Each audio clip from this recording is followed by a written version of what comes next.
hoş geldiniz. Biz bugün kimono jинап үйренетін боламыз. Бұл үшін бізге істей аламыз. Мен кимономыздың аты Мизуна.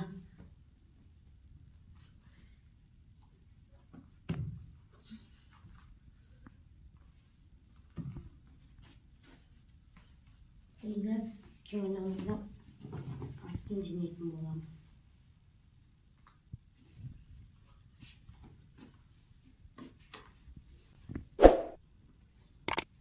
Ay, işte atıyoruz.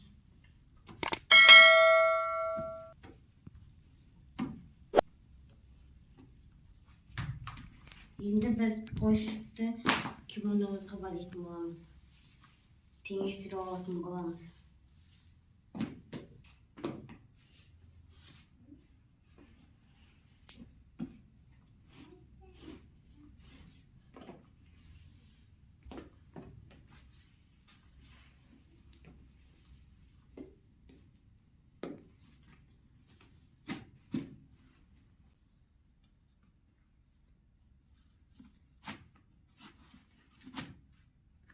Қалай достар, біздің кимоно жинағанымыз ұнады ма сіздерге?